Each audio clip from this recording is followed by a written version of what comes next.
अस्सलाम वालेकुम। Quantity surveying की एक और वीडियो में वेलकम। हम इस बिल्डिंग का फाउंडेशन प्लान बना रहे थे। अगर आप स्टेप बाय स्टेप तमाम वीडियोस देखेंगे तो आपको ज़्यादा बेहतर जो है वो समझ आएगा। अगर आपको इसमें मेरी पर्सनल हेल्प चाहिए, तमाम वीडियोस चाहिए या ऑटोकैड फाइल या एक्सेल फाइल्स चाहिए तो आप मुझे व्हाट्सएप कर सकते हैं, उसकी मैं फीस चार्ज करूँगा। अच्छा, तो इसमें हम बना रहे थे जो हमारा फाउंडेशन प्लान है। अब हमने इसके करना है लीन का।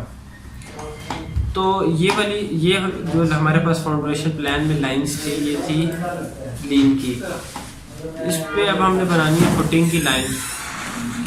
तो फुटिंग जो है वो मेरे पास 3 इंच दोनों तरफ से कम है।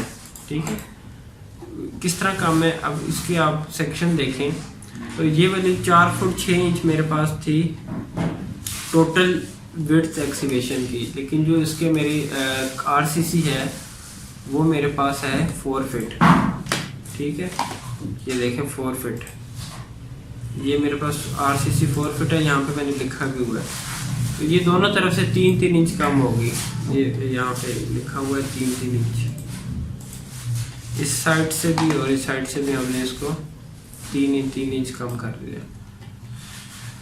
ठीक है, तो अब हमने क्या करना है, अब हमने ये वाली मैं इसको येलो कर देता हूँ ताकि हम येलो कर देता हूँ फुटिंग की लाइन, ताकि हमें समझने में आसानी हो। और यहाँ से हम इसको कर देते हैं येलो। ठीक है, अब यहाँ से भी मेरे पास ये हो जाएगी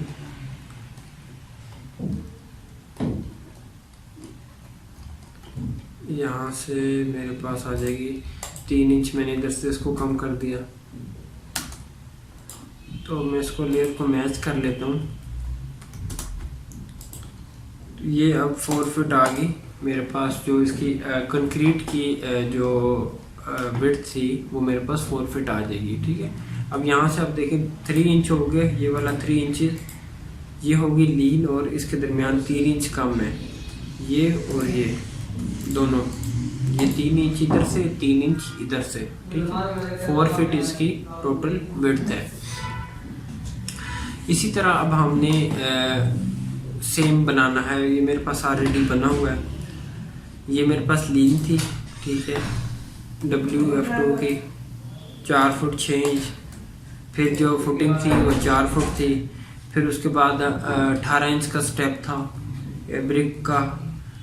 18 इंच का मतलब है 9-9 इंच के दोनों 2 ब्रिक्स हम लगाते हैं तो 18 इंच बनती है। ठीक है, फिर उसके ऊपर 13 इंच और फिर 9 इंच और फिर ऊपर प्लेथ बीम।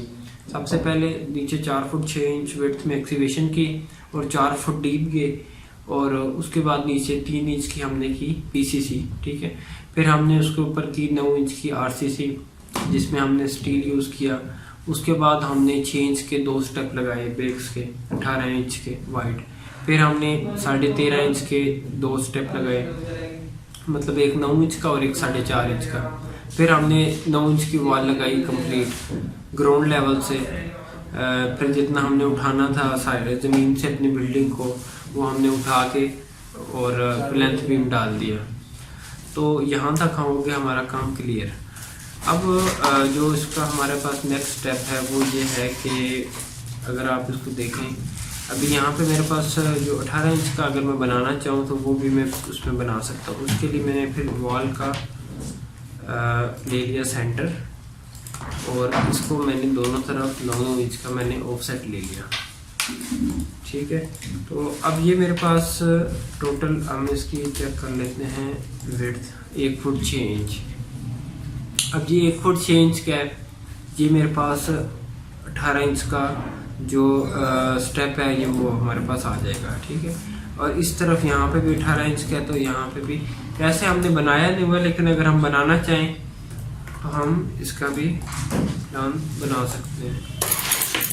ठीक होगा, इसको मैं कर लेता हूँ फिलेट, और बाकी जो लाइन्स हैं वो मैं कर लेता हूँ ट्रिम। अब ये हो गया 18 इंच का। ये जो रेड वाली वॉल्स हैं ये 9 इंच की हैं, बाकी ये जो ब्लू है ये 18 इंच का है। ब्रिक वर्क है। अगर मैं 13.5 का मैंने लगाना है तो फिर उसके लिए दोबारा मैं सेंटर लूँगा, और 13.5 के लिए मैं 6.75 ऑफसेट लूँगा 1 फुट 3 इंच 1 फुट 3 इंच, ये हो गया 1 फुट 1.5 इंच, ठीक है, 13.5 इंच। फिर ये मेरे पास आ जाएगी 13.5 की वाल। अगर मुझे इसकी ज़रूरत नहीं है, मेरे पास सिर्फ लीन की और फुटिंग की लाइन है, वो मेरे लिए इनफ है। ठीक हो गया। अच्छा, तो ये तमाम फाउंडेशन प्लान इसी तरह बना है। सामने मेरे पास आइसोलेटेड फुटिंग थी, तो उसके लिए मैंने हर कॉलम के नीचे सेपरेट फुटिंग बना दी। बीच में 2 कॉलमों के दरमियान वो मेरे पास ये जो 2 कॉलम्स हैं, यहाँ पे जो बीच में मेरे पास जो प्लेंथ बीम डला हुआ है, ये सिर्फ यहाँ तक डला है क्योंकि सामने वरांडा है। ये मेरे पास इसके नीचे है मेरे पास कौन सी फुटिंग है, ये वाली सेक्शन सीसी। ये मेरे पास 1 फुट 6 इंच विड्थ है इसकी। सिर्फ हमने ये जो 2 कॉलम्स है ना, ये 2 कॉलम्स जो मैंने आपको दिखाए, ये 2 कॉलम्स, इनके दरमियान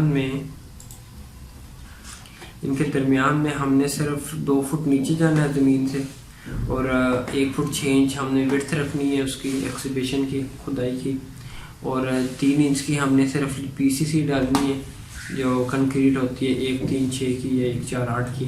उसके बाद हमने 13.5 इंच का ईंटों का स्टेप लगाना है, मतलब 1 ईंट 9 इंच की होती है, एक पूरी ईंट 9 इंच की और एक उसके साथ एक 4.5 की, ठीक है। और फिर उसके बाद 9 इंच की हमने इसकी ऊपर हमारे पास आ जाएगी, और ऊपर प्लेंथ बीम अब यहाँ पे देखें ख़त्म कर दिया इसने सेक्शन में। प्लेंथ बीम्स के ऊपर कोई वॉल यहाँ पे शो नहीं हो रही। यहाँ पे तो हम ऊपर लेके गए क्योंकि ये रूम्स की और इंटरनल और एक्सटर्नल वॉल्स थी, लेकिन क्योंकि यहाँ पे वरांडे की ये वॉल्स हैं, तो ये यहाँ पे इसका प्लेंथ बीम तक ख़त्म होगी। मीन्स कि यहाँ तक हमने प्लेंथ बीम डाल लिया, हमारा ये यहाँ पे ख़त्म हो गया तमाम। अब ये आगे CF1 हमने कर दी कंबाइन 2 कॉलमों के लिए, एक ही फुटिंग हमने कर दी। इसमें हमारे पास दोनों जो कॉलम्स हैं वो आ जाएंगे। बाकी अंदर जिस तरह मैं बता चुका, WF2 हैं कुछ वॉल्स के नीचे, कुछ वॉल के नीचे WF1 है। तो ये थी हमारे पास फाउंडेशन की प्लान। तो बताने का, और इसको अगर आप समझ जाएं कि फाउंडेशन प्लान क्या है, तो आपके लिए उसकी बिल्डिंग की एक्सिबिशन निकालना, उसकी PCC निकालना, उसका जो RCC वर्क है वो निकालना, उसके बाद जो ब्रिक वर्क फाउंडेशन में होगा वो निकालना, और प्लेंथ बीम वगैरह, ये तमाम चीज़ें आप इन की जो क्वांटिटीज़ हैं वो इजीली फाइंड आउट कर सकेंगे। तो इंशाल्लाह नेक्स्ट वीडियो में हम इसको इस जो बिल्डिंग है ये वाली, इस बिल्डिंग को, इसकी जो ड्राइंग है, फुटिंग प्लान है, जो फाउंडेशन प्लान है, उसके मुताबिक हम एक्सेल में इसकी तमाम क्वांटिटीज़ एक्सीवेशन जो है वो ग्रिड वाइज फाइंड आउट करेंगे कि ग्रिड्स के साथ हमने एक्सीवेशन जो है वो किस तरह इसकी जो फाइंड आउट करनी है। और फिर हम आस्ता आस्ता कंप्लीट इसकी एक्सीवेशन के बाद हम इसकी लीन, उसके बाद इसकी RCC, ब्रिक वर्क, हर चीज़ की पहले क्वांटिटीज़ निकालेंगे, फिर बार बेंडिंग शेड्यूल बनाएंगे, फिर उसके बाद हम इसका मटेरियल स्टेटमेंट बनाएंगे, फिर उसके बाद एंड पे हम इसका BOQ जो है वो क्रिएट करेंगे। अगर आपको ये शीट्स चाहिए, मेरी पर्सनल हेल्प चाहिए, तो आप तमाम वीडियोस चाहिए, जूम पे आपने कोई चीज़ पूछनी है तो आप मुझे व्हाट्सएप कर सकते हैं, उसकी मैं थोड़ी सी फ़ीस चार्ज करूँगा। और बाकी इस चैनल को आप सब्सक्राइब कर दें। वीडियो देखने के लिए आपको शुक्रिया। अल्लाह हाफिज़।